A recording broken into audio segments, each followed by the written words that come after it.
دنباغ خوش تماشاوانên hêja hûn xêratin rêzê dersên me yên kurmancî. Belê temaşevanên birûmet, wek ku hûn dizanin em di meha edarê dane. Meha edarê mehek berxwedêr û têkoşer e. Destpêka biharê jiyaneke nû ye. Yek ji nîşaneya wê jî agirê ku kawayê hesinkar dada ye. Em bi vê mebestê bi kelecanekî mezin Newroza gelê Kurd pîroz dikin. Em bên ser mijara xwe. Em mijara xwe ya lêkeran didomînin. Di vê dersa me de jî em ê ji aliyê pêvsaziyê ve li ser lêkeran hûr bibin. Lêker ji aliyê pêvsaziyê ve dibe du beş. Lêkerên xwerû û lêkerên nexwerû. Lêkerên xwerû. Ev cûre lêkerên ku di binyada xwe de lêkerin û ji hêmaneke tenê pêk hatine. Lêkerên hevedûdanî pêk hatî û bi wê jî ji lêkerên xwerû çê dibin. Lêkerên xwerû demek ku li gorî dem, kes û raweyan neyên kişandin, dikevin forma xwe ya raderî û qertafên raderan digirin. Mînak hatin, parastin, gotin, axaftin, avêtin, revîn, kelandin û her wekî din. Li vir ji ber ku lêkerên xwe li gorî dem, kes û raweyê nehatine kişandin, qertefa raderî girtine û dirûvê wan jî raderî ye. Hin mînakên lêkerên xwerû. Rêdûr, şev nîvê şevê hat mala me. Mizgînê hevala xwe parast. Keşiş çû dêrê. Evînê şîr keland. Darayî çêlek dot. Lêkerên nexwerû. Ev cûre lêker ji lêkerên xwerû, navdêr û rengdêran bi alîkariya qertaf, daçêk û lêkerên din tên bi dest xistin. Lêkerên nexwerû jî di nava xwe de dibin du beş. Lêkerên hevedûdanê û lêkerên pêkhatî. Lêkerên hevedûdanî. Lêkerên hevedûdanî ji çend hêmanên serbixwe pêk hatine. Dema ku ev hêmanên serbixwe digîjin hev, dibin lêkereke hevedûdanî û wateyeke nû li wan tê barkirin. Dema ku ev hêman ji hev bên cuda kirin, dîsa her hêmanek vedgere ser wateya xwe ya berê.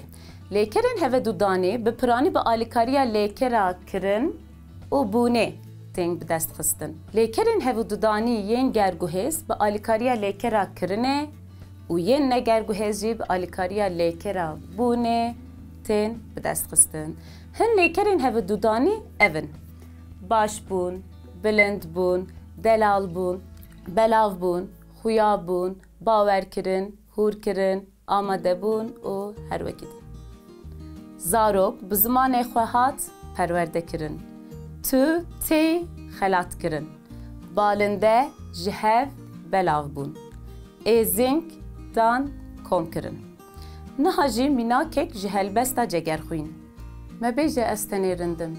Di jînê de wekî findim. Hezaran wek te geş bûne li ser wan şax û keywana. Lêkerên pêkhatî. Lêkerên pêkhatî bi alîkariya qertafên ku paşkir û pêşkirin pêk tên. Qertaf çi paşkir çi jî pêşkir. Bi serê xwe nexwediye tu wateyê ne.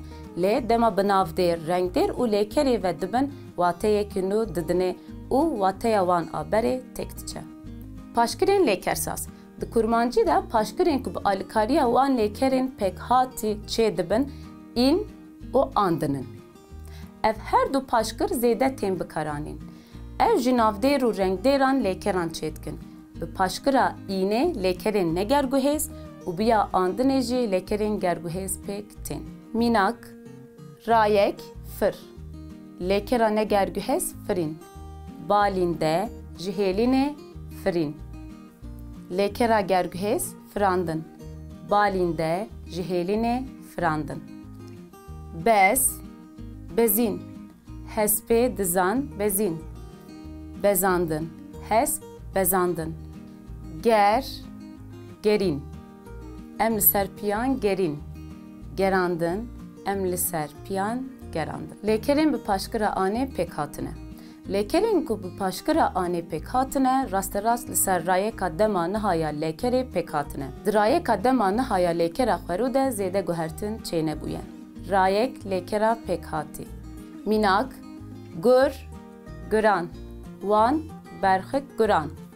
Kol, kolan. Palan, binêdaran kolan. West, westan. Karker, gelek westan. Lêkerên ku bi paşkira anê pêk hatine, carinan bi paşkirên în û andinê derdikevin pêşberî mirov. Mînak, pêşan, pêşîn, Peşandın. Kelan, kelin, kelandın. Keşan, kişin, kişandın. Kutan, kutin, kutandın. Beli temaşevanên hêja em hatin dawiya bernameya xwe ya îroyîn. Lê mixabin mijara me li vir neqediya hefteya bê em ê bidomînin bi hev dû re. Heta bernameyekî din bimînin di xêr û xweşiyê de. Nevroz berxwedan e. Berxwedan jiyan e, jiyan ziman e. Dem baş.